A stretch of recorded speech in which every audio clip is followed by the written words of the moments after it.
केंद्र सरकार ने मनरेगा के बजट को बढ़ाने का फैसला किया है। वित्त वर्ष 2022-23 के लिए मनरेगा के लिए 73,000 करोड़ रुपए के बजट को अप्रूव किया गया था, तय किया गया था, लेकिन अब उसमें 25,000 करोड़ रुपए और बढ़ाने का फैसला हुआ है।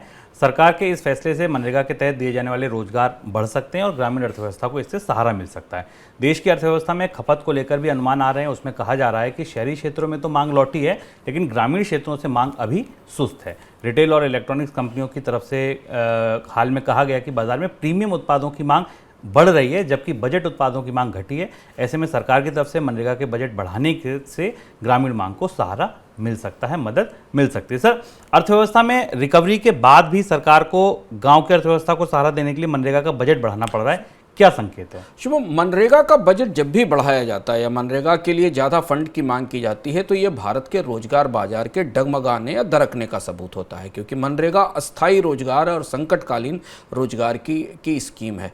कोविड के दौरान, महामारी के दौरान, बाढ़ के दौरान, आपदा के दौरान इसका इस्तेमाल किया जाता है। ये नियमित रोजगार की स्कीम नहीं है।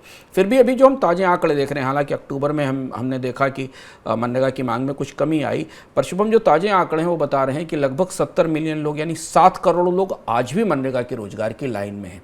यानी ग्रामीण अर्थव्यवस्था में मनरेगा के अलावा रोजगारों के कोई विकल्प नहीं है और इतनी बड़ी आबादी अभी भी मनरेगा को नियमित आय के तौर पर, नियमित रोजगार के तौर पर इस्तेमाल कर रही है। और यही वजह है कि इस तरह के संकेत हैं कि वित्त मंत्रालय को 25,000 करोड़ रुपए और देने होंगे। ऐसा क्यों हो रहा है, इसका रिफ्लेक्शन हम एक दूसरे सपोर्टिव आंकड़े में या दूसरे कॉम्प्लीमेंट्री सहायक आंकड़े में देख सकते हैं। CMI का आंकड़ा हमारे पास लगातार हर महीने आता है बेरोजगारी का, जिसके हिसाब से पिछले 6 महीनों से 8 महीनों से रूरल एरिया में 7 और 8% की बेरोजगारी दर बनी हुई है भारत के ग्रामीण इलाकों में। इरिस्पेक्टिव ऑफ फसल की बुआई का सीजन हो, कटाई का सीजन हो, बाकी चीज़ों का सीजन हो, ग्रामीण इलाकों में बेरोजगारी की दर 7.5 से और 8% के आसपास बनी हुई है। शहरी इलाकों में भी बेरोजगारी की दर 7 से 8% के आसपास बनी हुई है।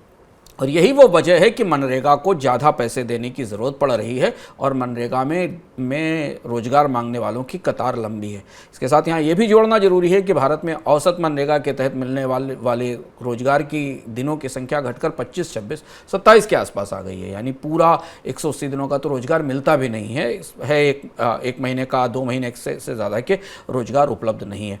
और यही इसी कारण से शायद जो बात शुभम ने अपने खबर को इंट्रोड्यूस करते हुए आपको बताई, वो ये कि भारत में प्रीमियम प्रोडक्ट्स की डिमांड में 15% का उछाल आया है और जो कॉमन बेस प्रोडक्ट हैं उनकी डिमांड में 5 से 6% की गिरावट आई है। जैसे उदाहरण के लिए सस्ते फ्रिज की डिमांड 5 से 6% घट गई और महंगे फ्रिजेस की डिमांड 15 से 30% बढ़ गई। और ये वही के शेप रिकवरी है जिसमें कि प्रीमियम प्रोडक्ट्स को खरीदने वाले लोग उपलब्ध हैं बाजार में, पर जो बड़ा तबका है जहाँ से बड़ी डिमांड आने वाली है वो हमें नहीं दिखती।